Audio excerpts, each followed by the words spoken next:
Once upon a time, there was a mountain that rose out of a vast green forest. And in the forest, there were birds and lakes and rocks and trees and rivers. The forest was also inhabited by a small group of people called the lizards. The lizards were simple people, and they had lived in the forest undisturbed for thousands of years in utter peace and tranquility. Once a year, when spring came and the first blossoms began to show, the lizards would gather at the base of the mountain to give thanks for all that they had. They thanked the birds, and they thanked the lakes, and they thanked the rocks, and the trees, and the rivers. But most importantly, they thanked Iculus. Iculus lived on top of the mountain, or at least everyone thought so, for no one had actually ever seen him. But they knew he existed because they had the Helping Friendly Book. Iculus had given the Helping Friendly Book to the lizards thousands of years earlier as a gift. It contained all of the knowledge inherent in the universe and had enabled the lizards to exist in harmony with nature for years. And so they lived, until one day a traveler arrived in Gamehenge. His name was Wilson, and he quickly became intrigued by the lizard's way of life. He asked if he could stay on and live in the forest, and the lizards, who had never seen an outsider, were happy to oblige. Wilson lived with the lizards for a few years, studying the ways of the Helping Friendly Book, and all was well, until one morning, when they awoke and the book was gone. Wilson explained that he had hidden the book, knowing that the lizards had become dependent on it for survival. He declared himself king and enslaved the innocent people of Gamehenge. He cut down the trees and built a city, which he called Prussia, and in the center of the city he built a castle, and locked in the highest tower of the castle lay the Helping Friendly Book, out of the reach of the lizards forever. But our story begins in a different time, not in Gamehenge, but on a suburban street in Long Island, and our hero is no king sitting in a castle. He is a retired colonel, shaving in his bathroom.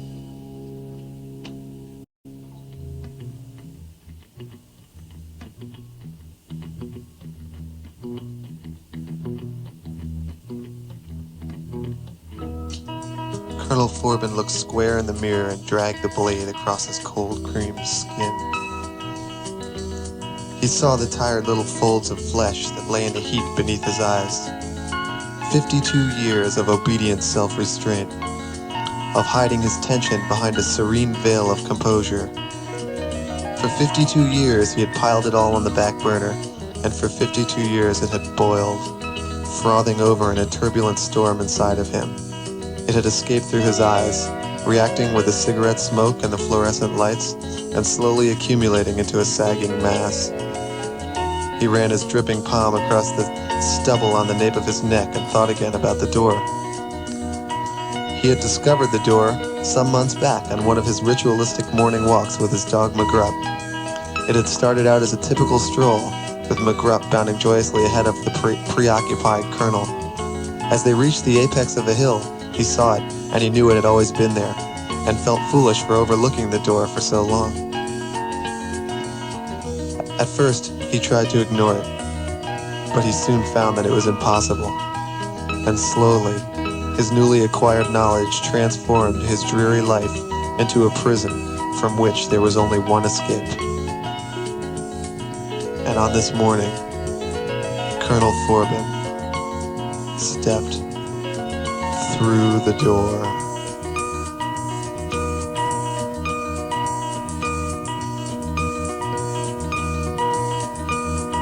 Passing through the corridor, I came upon an aging knight who leaned against the wall in gnarly armor.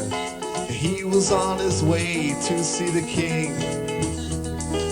Wilson, Wilson, Wilson. He led me through the streets of Prussia, talking as he tried to crush a bug that scurried underneath his boot heel. He said there was a place where we should go. So he led me through the forest to the edge of a lagoon, by which we wandered till we reached a bubbly spring. The night grew very quiet as we stood there. He lifted up his visor and he turned to me and he began to sing. He said, I come from the land of darkness. I said, I come from the land of doom. He said, I come from the land of Gamehange, from the land of the big baboon. But I never remember going back there, and I couldn't if I tried, because I come from the land of lizards, and the lizards they have died, and the lizards they have died, and the lizards they have died, and the lizards they have.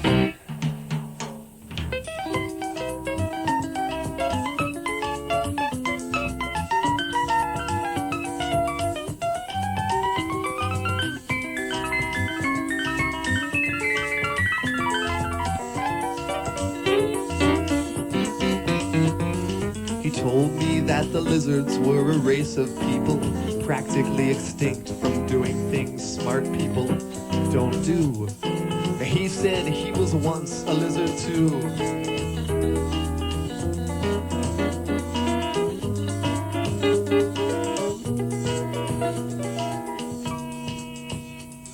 His name was Rutherford the Brave, and he was on a quest to save the people from the fate that lay before them. Their clumsy end was perilously near. The lizards would be saved, he said, if they could be enlightened by the writings of the helping friendly book. In all of Prussia only one existed, and Wilson had declared that any person who possessed it was a crook. He said, I come from the land of darkness. I said, I come from the land of doom. He said, I come from the land of Gamehange, from the land of the big baboon. But I never remember going back there, and I couldn't if I tried, because I come from the land of lizards, and the lizards they have died, and the lizards they have died, and the lizards they have died, and the lizards they have.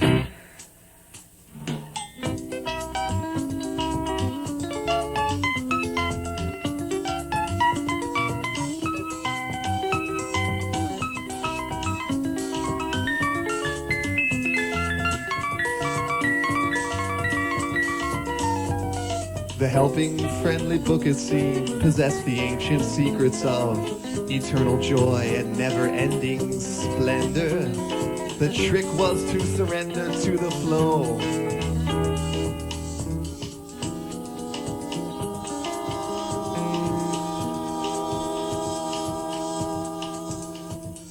We walked along beneath the moon. He led us through the bush till soon we saw before our eyes a raging river. He said we can swim it if we try. And saying this, the knight dove in, forgetting that his suit of arms would surely weigh him down, and so he sunk. And as his body disappeared before me, I bowed my head in silence and remembered all the thoughts that he had thought.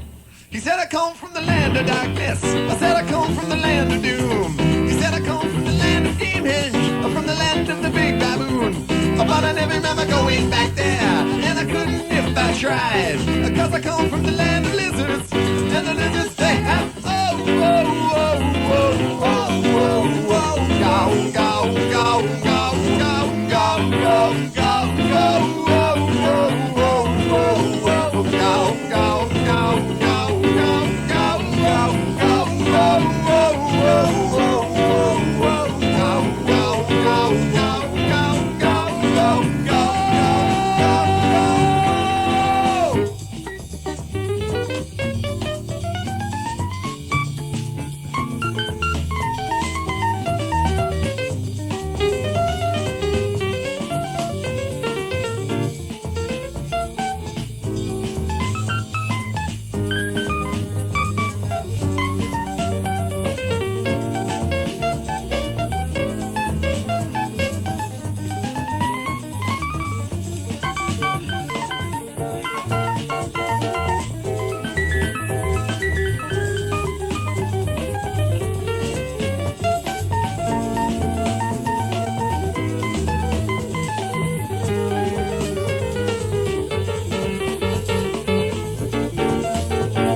Rutherford and Forbin weren't alone. And suddenly, an unexpected movement caught his eye. On the far side of the river, he saw a shaggy creature standing in the weeds, who stared across at Forbin with an unrelenting gaze. A gigantic mass of muscles and claws. The hideous beast reared back and hurled himself in the water and swam toward the region where Rutherford lay. And in a flash, the beast was gone. Underneath the surface, to the frosty depths below, while Forbin, bewildered, waited alone. The seconds dragging by him seemed like hours, till finally the Colonel felt it all had been a dream. Defeated, he bowed his head and turned to go. Suddenly, with a roar, the creature emerged before him and held the brave knight's body to the sky, and the creature laid the knight upon the shore, and the Colonel fell beside his friend in prayer that he'd survive. And Rutherford, brave Rutherford, was alive.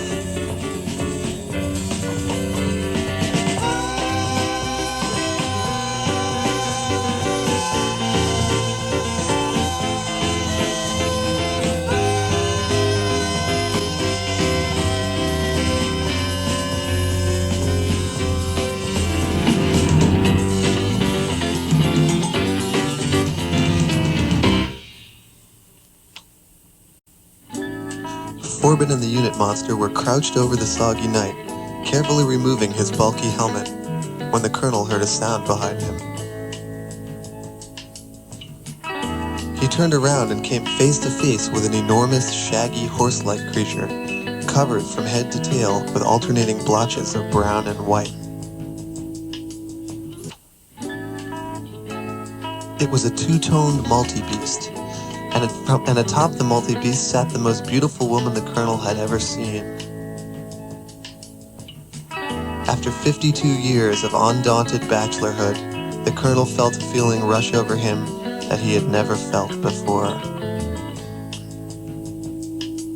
The sky is burning in this lonely land, and I kneel by the river, and I feel the sand and the wind from beyond the mountains,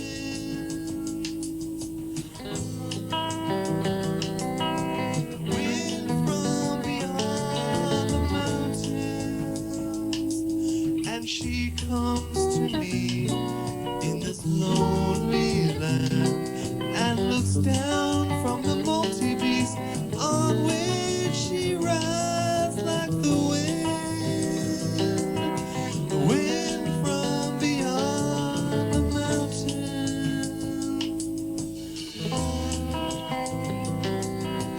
wind from beyond the mountains.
shadow of Wilson's castle, venom the scorn from a life of bitter toil. In the shadow of Wilson's castle, glorious theme, fueled by her hatred, it grew,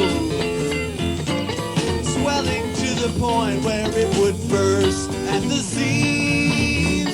There was nothing she could do.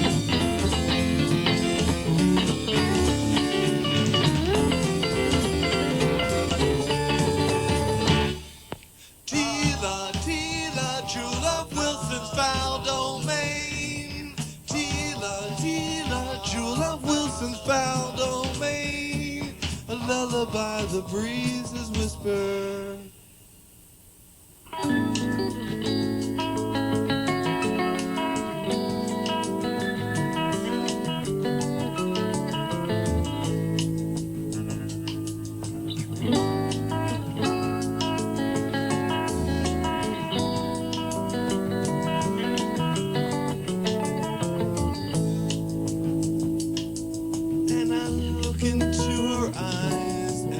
Frozen heart begins to thaw and burn till layer after layer melts away into a pool, a sky blue mirror of her eyes.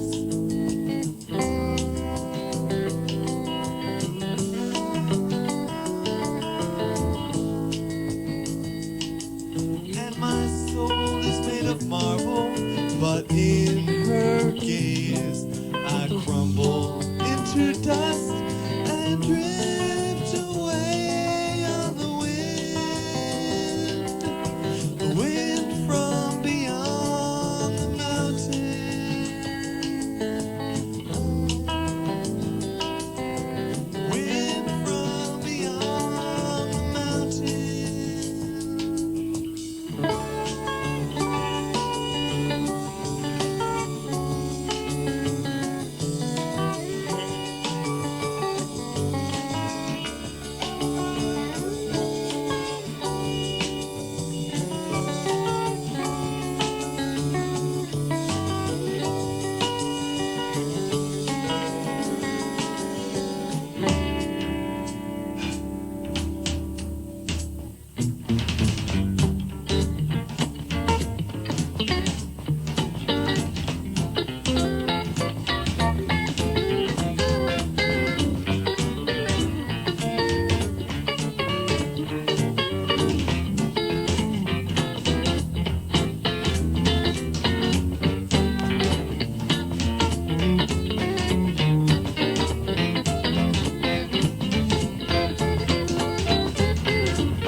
In the shadow of Wilson's castle, time touched her wounds and shelter proved the cure.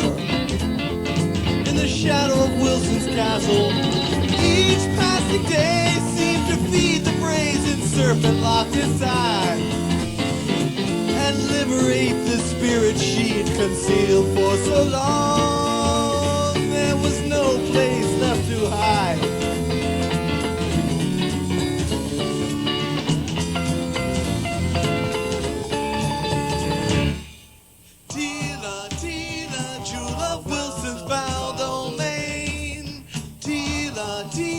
Jewel of Wilson's foul domain, a lullaby the breezes whisper. Tila reached out her hand and helped Forbin onto the back of the multi-beast, and together they rode off into the forest.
As they rode, Tila explained to him about Wilson and the helping friendly book.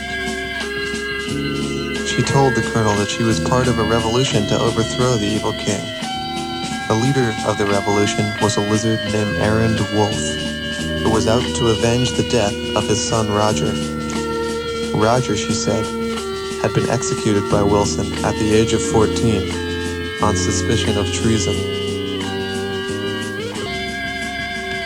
He had been abducted from his home and hung in the public square.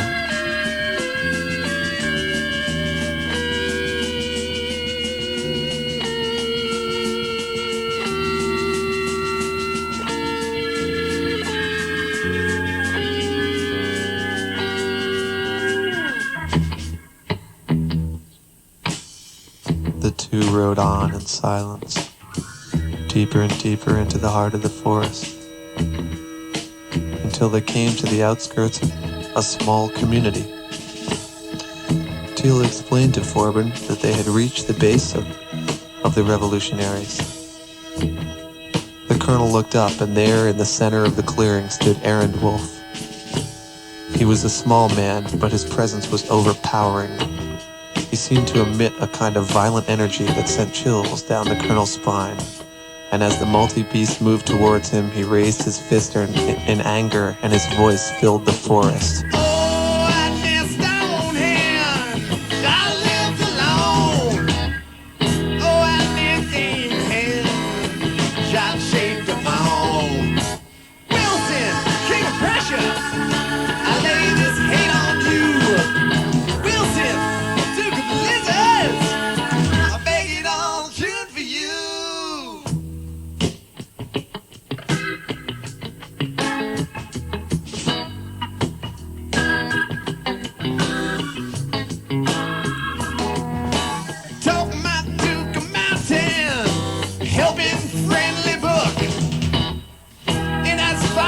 I think you bad crook. Wilson, king of pressure. I lay this hate on you. Wilson, duke of lizards. I beg it all tuned for you.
Affirmed the same when we had that meeting over down near Game.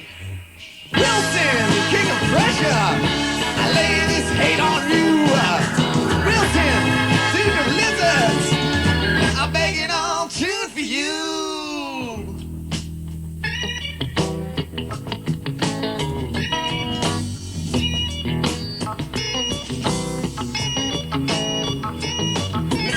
Me back thinking that you're the worst one. I must inquire, Wilson, can you still have fun, Wilson? Can you still have any fun now, Wilson? Wilson, Wilson,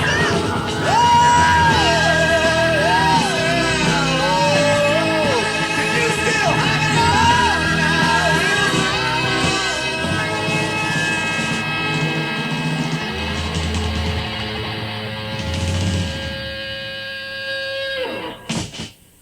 Blah, blah,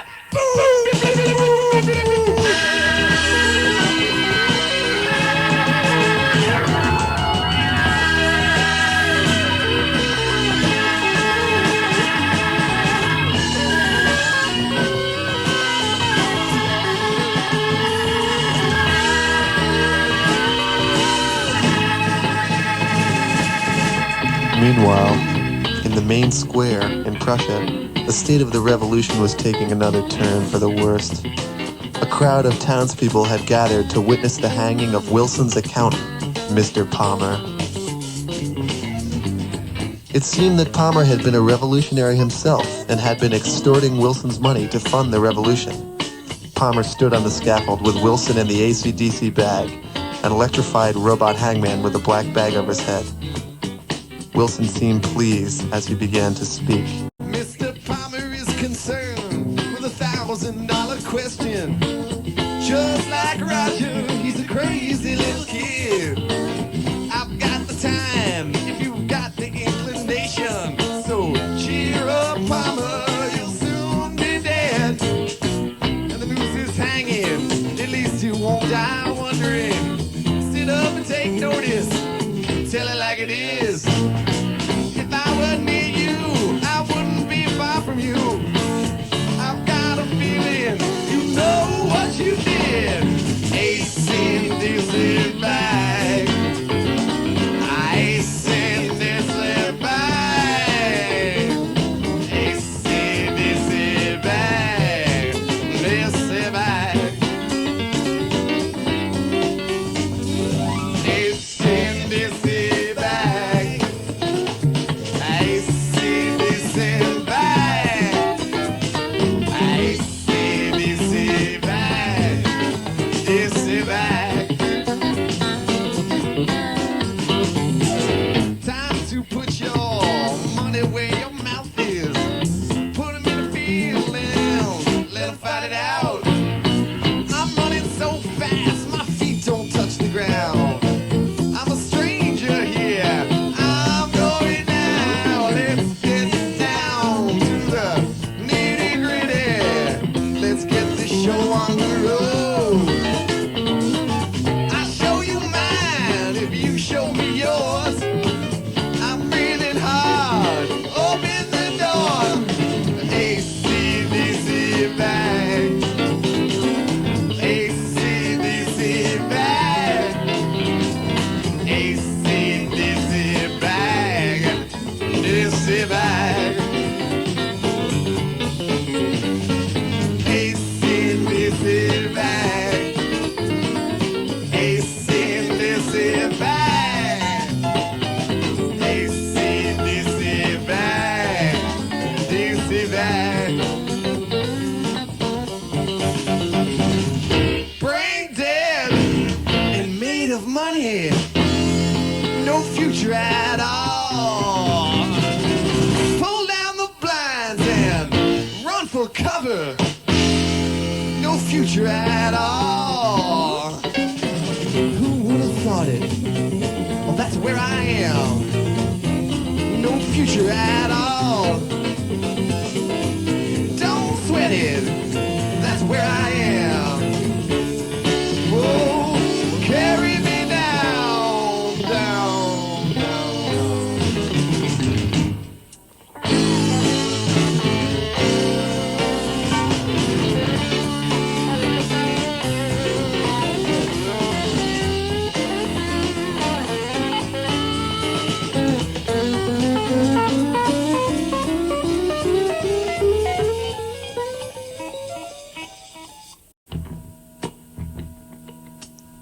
By that night, news of Palmer's death had traveled back to the camp. Spirits were low, and Colonel Forbin felt devastated. Even though he had only been in Gamehenge for one day, he had already developed a deep hatred for Wilson. He wanted desperately to help the revolutionaries, but without Palmer, it seemed hopeless. He wandered slowly through the camp and passed Aaron Wolf, sitting by the fire with Rutherford, who had returned that afternoon. He walked on and soon found himself outside of Tila's hut. Forbin knocked and walked in. Tila sat behind a makeshift desk in the center of a room that was littered with small cages containing spotted stripers, a tiny three-legged breed of animal. The unit monster sat in the corner. The colonel took a step toward Tila and spoke. "I needed to come here tonight," he said, "to tell you that I've fallen in love with you." He looked to her eyes for approval. but her face remained frozen in an expressionless stare. An awkward blanket of silence fell over the room and hung for a long moment, before being shattered by the sound of the door swinging violently open. It was Rutherford the Brave. The ironclad knight rushed across the room and gripped the throats of Tila and the unit monster in each of his mighty hands. They struggled to break free, but even the unit monster was no match for Rutherford's power, and soon it was over. The bodies fell to the floor in a lifeless heap. Colonel Forbin stepped forward from where he stood in the corner, unable to contain his confusion and rage, and screamed, "Why?" His question was answered by Aaron Wolf, who had quietly slipped through the doorway during the confusion. She was a spy, he said, and explained to Forbin that she had been sending information to Wilson using the spotted stripers as carriers. Roger's death had aroused his suspicion, and Palmer's had confirmed it. The colonel stood in silence, in a world that had turned upside down so many times that he no longer knew which way was up. It had all seemed so simple when he first arrived. Good versus evil, and of course he had sided with good as he had done all of his life. And now he stood and stared into the eyes of Aaron Wolf, and he saw evil. The entire picture began to seem like an enormous puzzle with one piece missing, and the colonel knew what that piece was. Within 24 hours, he said to Aaron Wolf, "You will have the Helping Friendly book." And even as the words were leaving his lips, he found himself running out the door and into the forest, not towards Prussia, but toward the great mountain looming in the distance.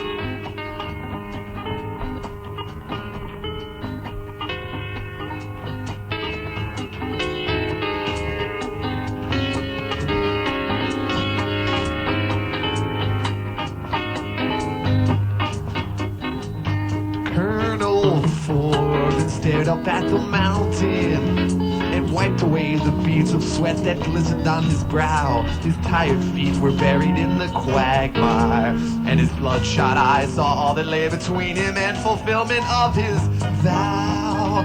And he felt his fingers wrap around a knotted root and pull his body upwards to a sea-green mossy boulder, and he dragged his weary carcass up the mountain, and he climbed so slowly, he climbed so slowly,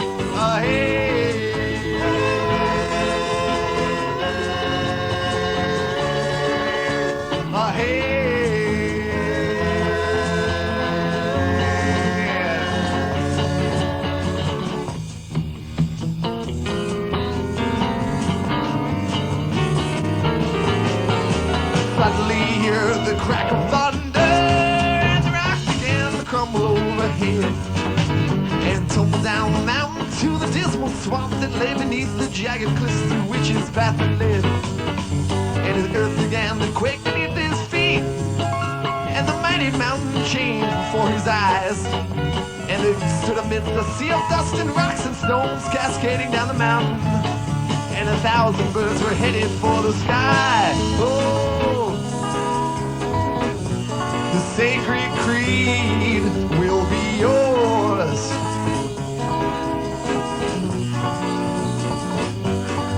And if you wait till tomorrow, the sacred creed will be yours to devour, yours to seize and to obey.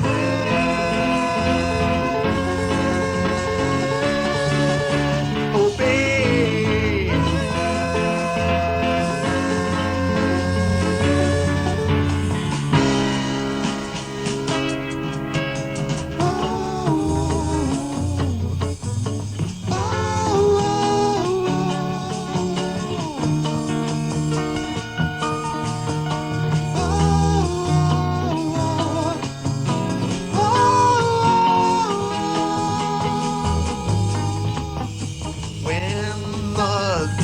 cleared, the colonel lifted up his head and was driven to his knees by a blazing beam of light, and he saw the silhouette that stood before him, and he bowed in reverence, trembling in the shadow of the mighty legend's form. Iculus the prophet stood before his eyes, looking down on Colonel Forbin where he shuddered in the puddles and the muck. And he quietly addressed him, and he spoke so slowly, ahead.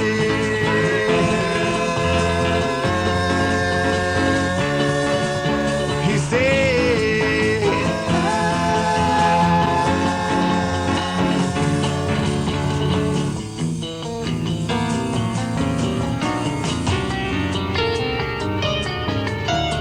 Colonel Foreman, I know why you've come here, and I'll help you with your quest to gain the knowledge that you lack.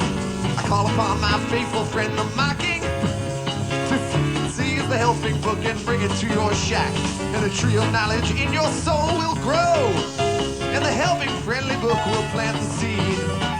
But I warn you that all knowledge seeming innocent and pure becomes a deadly weapon in the hands of avarice and greed. Oh, the sacred greed will be yours. And if you wait till tomorrow, the sacred creed will be yours to devour, yours to seize and to obey.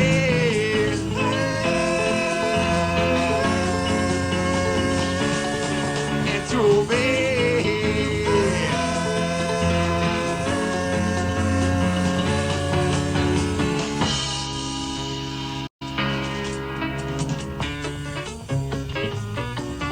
Famous mockingbirds swooped down out of the sky and landed on Iculus's shoulder. And Iculus whispered into the bird's ear, and it flew off toward Wilson's castle in the valley below.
The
next morning at the camp, Aaron Wolf and Rutherford stood frozen in awe as the famous mockingbird flew out of the sky and laid the helping friendly book at their feet. The quest for the book had dragged on for so many years that its sudden appearance left the men staring in disbelief, unsure of what their next move should be. The shock wore off quickly, though, and Aaron Wolf shot into high gear. He snatched up the book with one hand and the famous mockingbird with the other, and began to inform Rutherford of his plan. He would first kill Wilson, and then put the helping friendly book to work for him.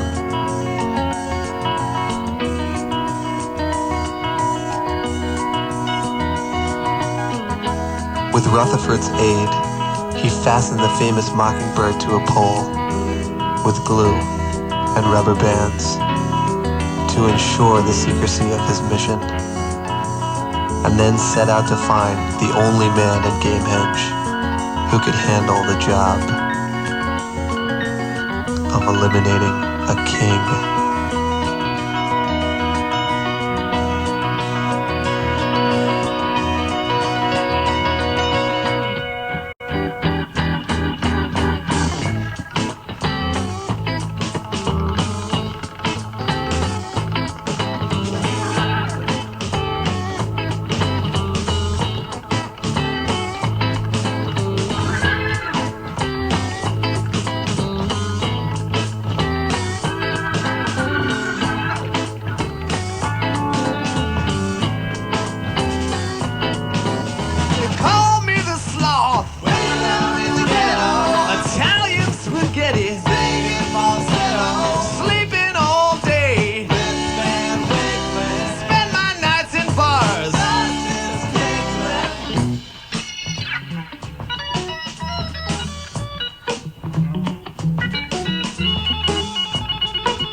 Colonel Forbin stared at the 14 bars that stood at the end of the cell.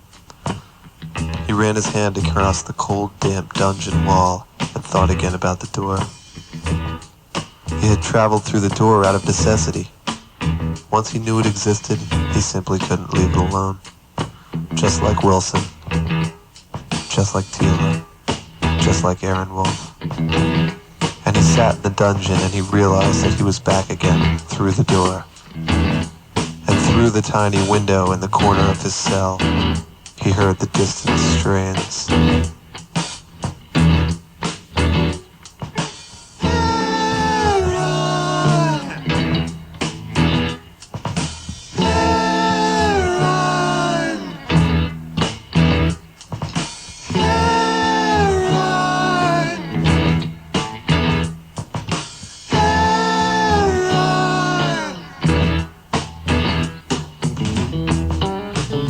From the top of the mountain, Iculus looked down on all that went on below him. And he smiled.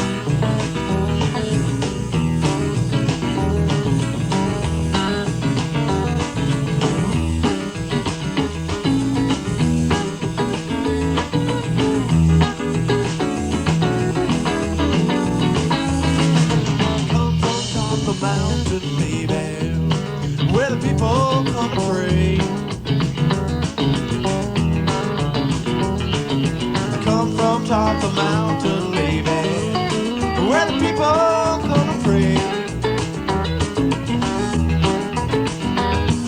There ain't no truth in action, lest you believe it anyway. I was riding down the road one day and someone hit a possum. I was riding down the road one day and someone hit a possum. The road was his end was the road, so they say. Oh, possum, possum.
possum. I was riding down the road one day and someone hit a possum.